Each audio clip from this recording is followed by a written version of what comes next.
The moment Gwen Hollister's mouth twisted into that triumphant smirk and said those 7 words, I knew my entire world had just shifted.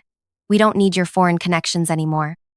Standing there in her corner office on the 42nd floor, watching her cancel 18 months of my life's work with 3 swift keystrokes, I felt something break inside me that I hadn't felt since I was 17 years old. The same hollow ache that came the morning I found my father slumped over his kitchen table, surrounded by rejection letters and foreclosure notices, his heart having given out from the stress of losing everything to corporate predators exactly like her. She didn't even look up from her monitor as she terminated contract after contract.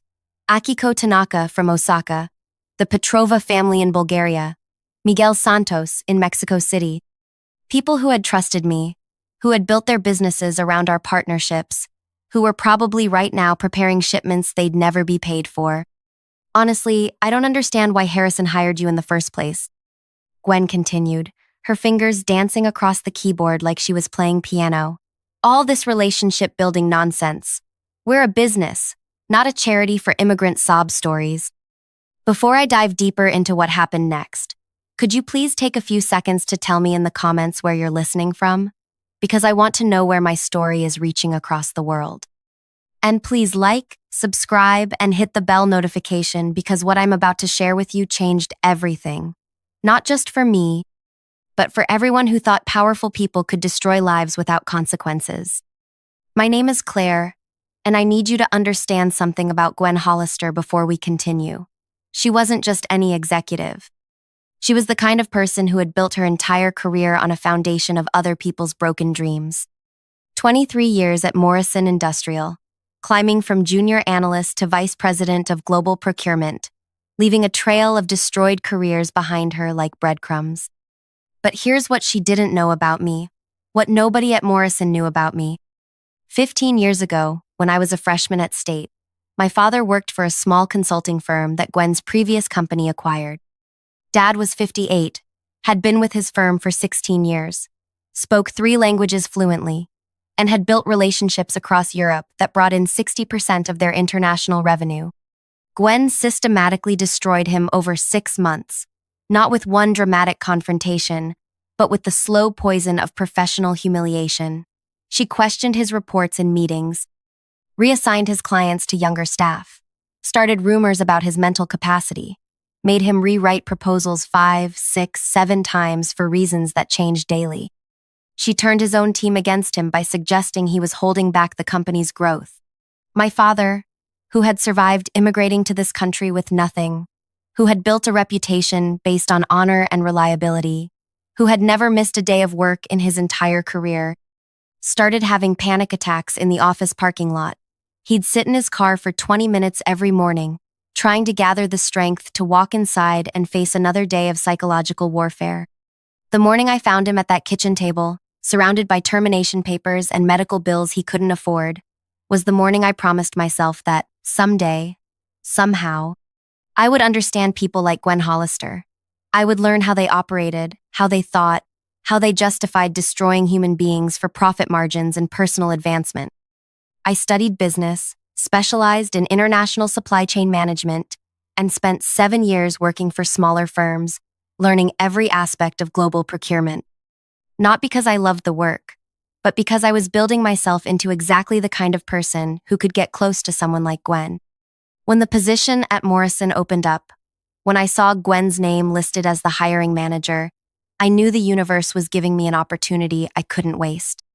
But I also knew that simple revenge wouldn't be enough. It had to be poetic. It had to teach her something about consequences. It had to make her feel the same helplessness my father felt in those final months. So I took the job, and I became exactly what Gwen needed me to be: enthusiastic, hardworking, grateful for the opportunity. Someone who asked just enough questions to seem engaged, but never enough to seem threatening. Someone who could travel extensively without complaints, who could work with difficult international partners, who could solve problems that more senior staff couldn't handle. For 18 months, I built relationships that Morrison had never dreamed possible, not just with suppliers, but with their families, their communities, their stories. I learned that Akiko Tanaka's grandfather had been forced to sell his textile business after the war, and she was trying to rebuild what her family had lost. I discovered that the Petrova family had started their packaging company after fleeing political persecution, using their grandmother's life savings as collateral. Miguel Santos had 3 daughters, all studying engineering, all hoping to expand the family's precision tooling business into aerospace components. Every single relationship I cultivated was with people who reminded me of my father, people who had worked their entire lives to build something meaningful, something that could survive beyond themselves. But I wasn't building these relationships for Morrison's benefit. I was building them for something much larger. You see, while I was traveling and negotiating and solving supply chain problems, I was also researching Gwen's career history. Every company she'd worked for, every acquisition she'd managed, every restructuring she'd overseen, and what I found was a pattern that made my stomach hurt with recognition. 15 years ago, it wasn't just my father. There was Linda Chen, a translator who had helped Gwen's team navigate contracts in Taiwan. Gwen fired her 3 days before Christmas, claiming budget cuts, then hired her replacement at twice the salary. Linda's family lost their house. There was Roberto Vega, who had managed relationships with Mexican manufacturers for 8 years. Gwen eliminated his position, took credit for his work, then used his contacts to negotiate deals that saved the company millions. Roberto ended up driving for a delivery service, trying to support his wife's cancer treatments without health insurance. There was Elena Kowalski, whose small Polish firm had provided specialty components for automotive clients. Gwen convinced the parent company to demand impossible contract terms, forcing Elena into bankruptcy, then swooped in to acquire her equipment and client list for pennies. The pattern was always the same. Identify vulnerable people doing essential work, systematically undermine them, take everything they'd built, move on without looking back. Gwen had built her entire career on the corpses of small business owners and immigrant workers who trusted the wrong person. So when I started reaching out to suppliers for Morrison, I wasn't just looking for the best deals or the most reliable partners. I was specifically seeking out people whose stories echoed the ones I'd found in Gwen's wake. People who had been broken by corporate predators, who had rebuilt from nothing, who understood what it meant to have your life's work destroyed by someone who saw you as disposable. And I found them everywhere. Akiko's textile company. Her father had been cheated by an American distributor in the 90s, losing contracts that nearly bankrupted the family. The Petrova packaging firm? They'd been forced out of partnerships with Western companies who promised stability then disappeared with their designs. Miguel's tooling business? His brother had been systematically excluded from contracts by procurement managers who preferred working with larger, whiter-owned firms. Every supplier I brought to Morrison carried scars from people exactly like Gwen. And slowly, carefully, I started telling them stories. Not about my father specifically, but about the patterns I'd observed, the way certain executives operated, the warning signs to watch for, the importance of protecting yourself when dealing with corporate predators. I never said Gwen's name. I never made specific accusations. I just shared observations about how powerful people sometimes treated partners they considered expendable, and how important it was to maintain leverage in relationships with companies that might not honor their commitments. By month 12, every supplier contract I'd negotiated included specific clauses about notification periods, penalty structures, and coordinated withdrawal rights. Terms that seemed reasonable from Morrison's perspective but would prove devastating if triggered simultaneously.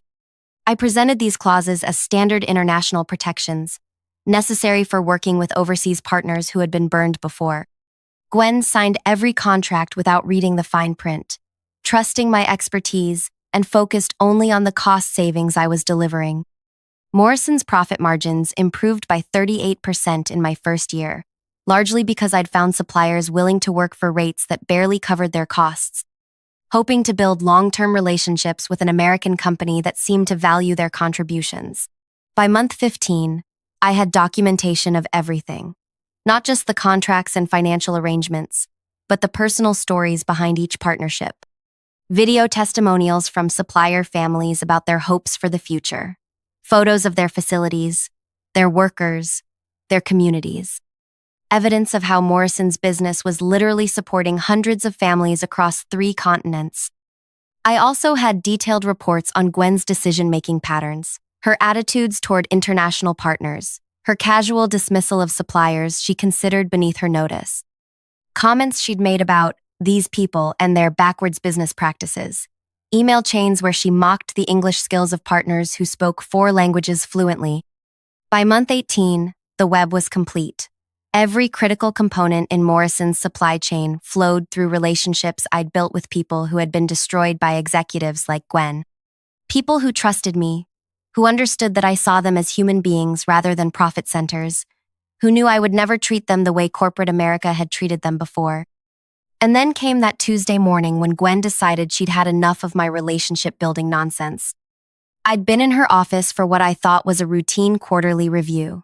Morrison had just announced record profits, driven largely by the international partnerships I'd developed. I expected recognition, maybe discussion of a promotion. Instead, Gwen pulled up her computer and started explaining how the company was shifting toward domestic suppliers exclusively. "These foreign contracts are too complicated," she said, scrolling through the list of partnerships I'd spent months cultivating. "Too much hand-holding, too many cultural sensitivities to manage. We need suppliers who understand American business practices." I watched her cancel Akiko's textile contract, worth $2 million annually. Gone. The Petrova packaging deal, 18 months of negotiations, terminated. Miguel's precision components, essential for Morrison's aerospace division, eliminated. "But Gwen," I said carefully, "these suppliers provide components we can't source domestically. The Petrova family produces packaging materials with specifications that American manufacturers can't match. Miguel's tooling precision is beyond anything available in our price range here." She looked at me like I was speaking a foreign language myself. "Claire, you're thinking like a relationship counselor instead of a business professional. We don't need their sob stories about family businesses and cultural traditions. We need products delivered on schedule at competitive prices. There are plenty of American suppliers who can provide what we need without all the emotional complexity." That phrase, emotional complexity, hit me like a physical blow. It was exactly the kind of language Gwen had used 15 years ago when describing my father's inefficient approach to client relationships. The same dismissive tone she'd employed while systematically destroying everyone who had ever trusted her professional judgment. I realized in that moment that Gwen hadn't learned anything from her decades of destroying lives. She hadn't developed empathy or wisdom or even basic human decency. She was exactly the same person who had driven my father to his grave, just with better suits and a bigger office. "What about the penalty clauses?" I asked quietly.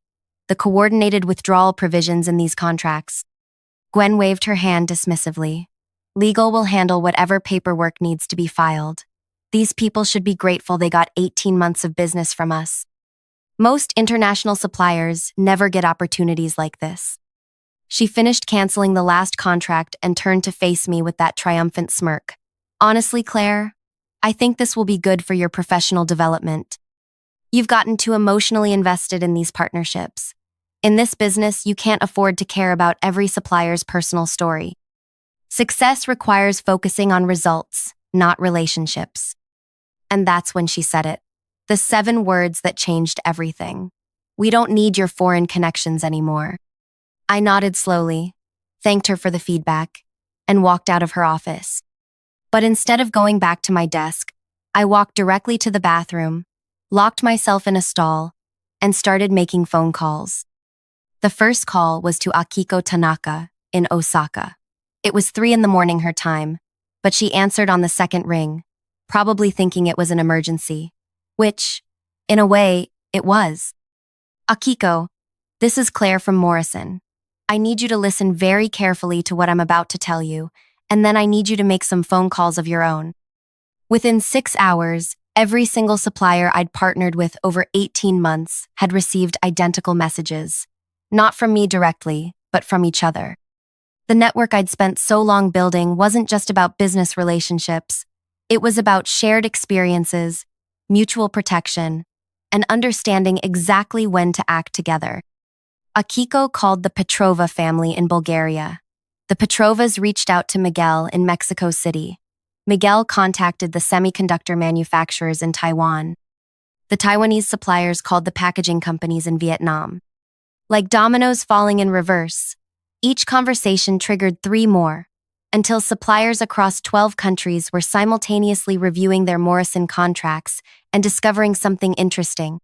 Every single one of their agreements contained the same coordinated withdrawal clause I'd carefully negotiated months earlier. Language that seemed like standard legal protection but actually meant that if Morrison terminated any international supplier without cause, all remaining international suppliers had the right to withdraw immediately without penalty. By Thursday morning, Morrison's production floor was silent. Not because of a strike or equipment failure, but because 68% of their critical components simply stopped arriving.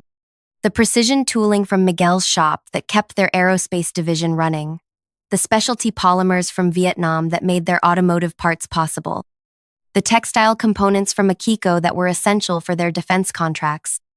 I watched from my desk as operations managers started panicking around 10 a.m., making frantic phone calls to suppliers who politely explained they were exercising their contractual withdrawal rights. By noon, the manufacturing supervisors were gathered in emergency meetings, trying to understand how Morrison had become so dependent on international suppliers they apparently no longer needed. Gwen spent Thursday afternoon in crisis management mode, calling domestic suppliers who quoted prices 3 times higher than our international partners, with delivery timelines stretching into next quarter.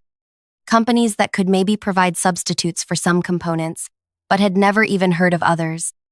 This is a temporary adjustment period, she announced to the operations team Friday morning, her voice carrying just a hint of strain. We're transitioning to more reliable domestic partnerships that align with our strategic vision. But by Friday afternoon, Morrison's biggest client, a defense contractor expecting delivery of specialized components next week, called to express concerns about production delays. Then the automotive company that relied on Morrison's precision parts started asking questions about alternative suppliers.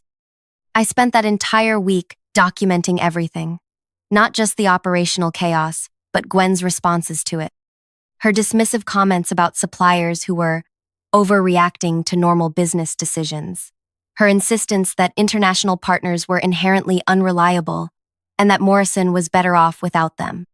Her complete inability to understand why terminating 68% of their supply chain simultaneously might cause problems. But the real revelation came Monday morning, when CEO Harrison called an emergency executive meeting. I wasn't supposed to be in that room, but Harrison had specifically requested that I attend, since I was the only person who fully understood Morrison's international supplier relationships. Gwen looked genuinely confused about why I was there, probably assuming I'd be blamed for the crisis rather than consulted about solutions. Harrison started the meeting with a simple question. Can someone explain to me how we went from record profits to production shutdown in 4 days? Gwen launched into a polished presentation about supply chain diversification, strategic realignment, and the benefits of domestic sourcing. She had slides prepared showing cost projections and risk assessments, all demonstrating why eliminating international suppliers was sound business strategy. The temporary disruption we're experiencing, she concluded confidently, is the natural consequence of transitioning away from an over-reliance on foreign partnerships that were ultimately unsustainable. Harrison listened patiently, then turned to me. Claire, you built these relationships. Help me understand what actually happened here. This was the moment I'd been preparing for, without fully realizing it, for 18 months. I opened my laptop and pulled up the presentation I'd been building since Tuesday, the one that told the real story of Morrison's international partnerships. Mr. Harrison, with your permission, I'd like to show you exactly who our international suppliers are and what our relationships with them actually meant. The first slide showed Akiko Tanaka's textile facility in Osaka. Not just production statistics, but photos of her family's workshop, her grandfather's original equipment, the 3 generations of workers who had helped build components for Morrison's defense contracts. I explained how Akiko had restructured her entire operation around Morrison's specifications, hiring 12 additional workers and investing in new machinery specifically for our partnership. The second slide introduced the Petrova family. Elena Petrova's husband had lost his engineering job during Bulgaria's economic crisis, and their packaging company had been their family's path back to stability. Morrison's contracts had allowed them to expand into a new facility, providing employment for 43 people in their rural community. The third slide showed Miguel Santos and his precision tooling operation. I displayed photos of his 3 daughters, all studying engineering, all hoping to join the family business that Morrison's aerospace contracts had made possible. Miguel had been working 16-hour days to meet Morrison's quality standards, building equipment that literally couldn't be sourced anywhere else at our price point. Slide after slide, I introduced Harrison to people Gwen had dismissed as foreign connections. I showed him facility tours, quality certifications, testimonials from workers whose families depended on Morrison's business. I demonstrated how these weren't just vendor relationships, but partnerships with specific human beings who had bet their futures on Morrison's commitment. These suppliers weren't just providing components, I explained, watching Harrison's expression change as he absorbed the scope of what we'd lost. They were providing components that can't be replicated domestically. Akiko's textile process uses techniques her grandfather developed. The Petrova's packaging materials have chemical properties that American manufacturers can't match. Miguel's tooling precision exists because he's been refining his processes for 20 years. Then I showed Harrison the financial impact. Not just the immediate production delays, but the long-term consequences of losing supplier relationships that had taken decades to develop. The contracts we'd voided represented partnerships worth $47 million annually, with suppliers who had been averaging 18% year-over-year growth in their work with Morrison. Mr. Harrison, I continued, these partnerships weren't expendable overhead. They were competitive advantages that our domestic competitors don't have access to. We were paying lower prices for higher quality because these suppliers trusted Morrison enough to prioritize our contracts over potentially more profitable opportunities. I watched Gwen's face throughout my presentation, seeing her confusion gradually shift to concern as Harrison asked increasingly pointed questions about the termination decisions. Why hadn't she consulted with operations before canceling critical supplier relationships? Why hadn't she explored transition timelines instead of immediate terminations? Why hadn't she understood the coordinated withdrawal clauses before triggering them? But the moment that really changed everything came when I showed Harrison the final section of my presentation, the documentation I'd gathered about each supplier's previous experiences with American companies. The pattern of international partners being promised long-term relationships, delivering exceptional results, then being abandoned when companies decided to streamline their operations. These suppliers worked with Morrison despite having been burned before. I explained, because they believed we were different, because I spent 18 months proving that we valued their contributions and understood their worth. Harrison was quiet for several minutes, studying the financial projections and supplier profiles. Finally, he looked at Gwen with an expression I'd never seen before, not anger, but deep disappointment. Gwen, help me understand the strategic thinking behind eliminating $47 million in annual revenue without consulting operations, finance, or the executive team. Gwen started explaining again about domestic sourcing and simplified logistics, but her confidence was wavering. She kept using phrases like, these people, and cultural complications, language that sounded increasingly problematic in the context of my presentation. What cultural complications? Harrison asked. Claire's documentation suggests these suppliers were consistently exceeding quality standards and delivery requirements. Well, the language barriers, the time zone difficulties, the constant need for relationship management, Gwen replied, her voice getting tighter. International suppliers require so much hand-holding compared to domestic partners who understand American business practices. That's when Harrison asked the question that revealed everything. Gwen, have you reviewed the withdrawal clauses in these contracts? Silence. Long, uncomfortable silence. Because, according to Claire's documentation, every international supplier had the contractual right to withdraw immediately if Morrison terminated other international suppliers without cause. Did you understand that canceling one contract would trigger coordinated withdrawal from all international partners? More silence. Gwen's face was losing color as she realized Harrison wasn't asking rhetorical questions. Mr. Harrison, she said carefully, I trusted that legal had reviewed these contracts appropriately. The withdrawal clauses seemed like standard protective language. Standard protective language, Harrison repeated slowly. Gwen, these clauses exist specifically to prevent companies from treating international suppliers as expendable. They're designed to ensure that partnerships are honored rather than eliminated on executive whims. I watched Gwen realize that she'd walked into a trap of her own making. Not because I'd tricked her, but because her fundamental contempt for international partners had blinded her to the actual terms of relationships I'd spent months negotiating. Claire, Harrison said, turning back to me, in your assessment, is there any possibility of rebuilding these partnerships? This was the moment I'd been waiting for. The moment when I could deliver the truth that would change everything for Gwen, without revealing my personal motivations. Mr. Harrison, I spent Friday reaching out to our former suppliers to explore reconciliation possibilities. Unfortunately, the response has been consistent across all partners. They're willing to consider future relationships with Morrison, but only under one specific condition. What condition? They require written guarantee that Gwen Hollister will have no involvement in international supplier relationships going forward. The room went dead silent. Gwen stared at me like I'd slapped her. They what? She whispered. I'm sorry, Gwen, but I have to be completely honest about their feedback. Multiple suppliers specifically mentioned feeling disrespected during previous interactions with you. They cited comments about their English skills, dismissive attitudes toward their business practices, and what they perceived as cultural insensitivity. I pulled up my laptop again, showing Harrison documented communications from our former partners. Not recordings or private conversations, but formal written responses to my reconciliation inquiries. Akiko Tanaka's letter was particularly damaging. Ms. Hollister's approach to international partnerships demonstrates fundamental misunderstanding of mutual respect in business relationships.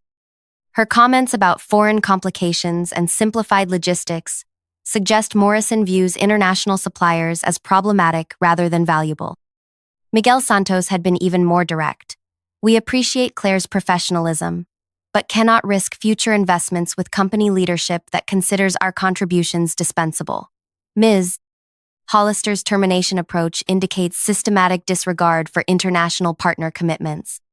One by one, I shared feedback from suppliers across 3 continents, all expressing similar concerns about Gwen's attitudes and decision-making.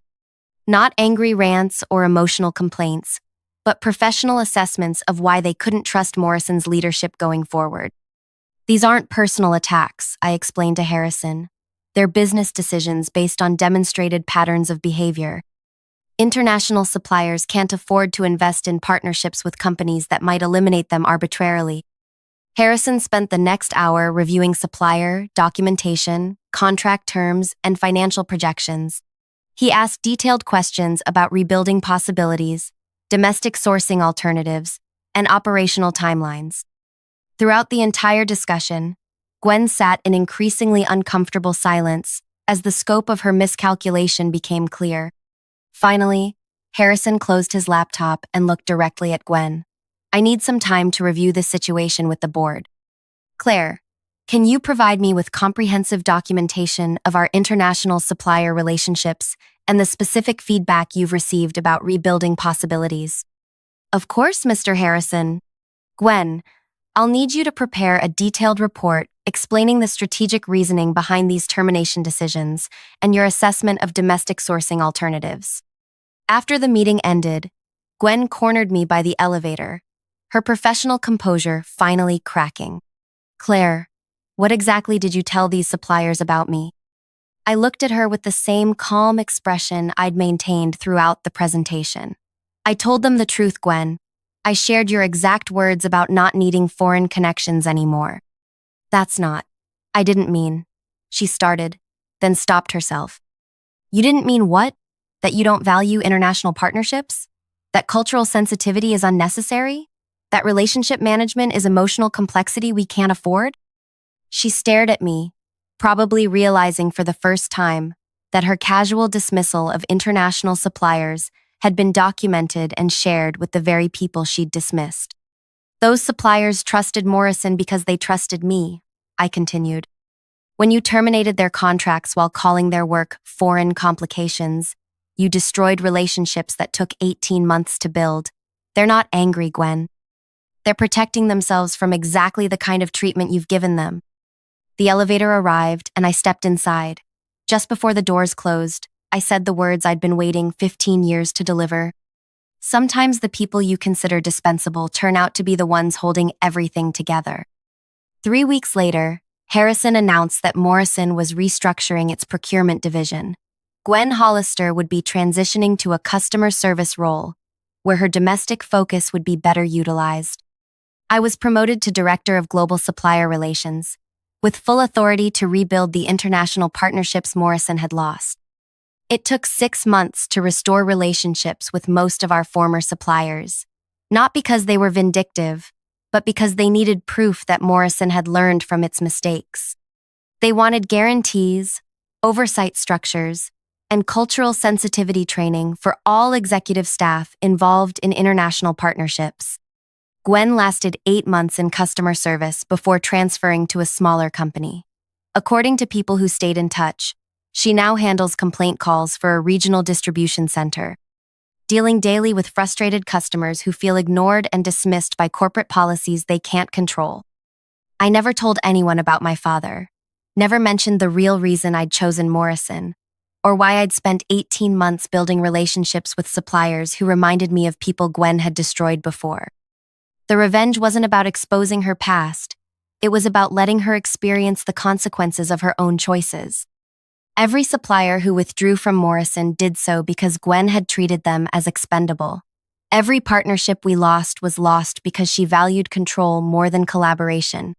Every financial consequence Morrison faced was the direct result of her decisions, her words, her fundamental inability to see international partners as human beings worthy of respect. The most satisfying part wasn't watching Gwen lose her executive position or seeing her struggle in customer service. It was knowing that she finally understood what my father had felt during those last 6 months of his life. The helplessness of watching everything you've built disappear because someone more powerful decided you were no longer valuable. If you've stayed with me through this entire story, if you understand why I spent 18 months planning something this complex, please take a moment to like this video and subscribe to my channel. Because there are more Gwen Hollisters out there, more executives who think human beings are expendable, and more stories about what happens when people underestimate the power of patience, planning, and the relationships we build with each other. The people who seem invisible to those in power, we see everything, and sometimes we remember longer than they think we do.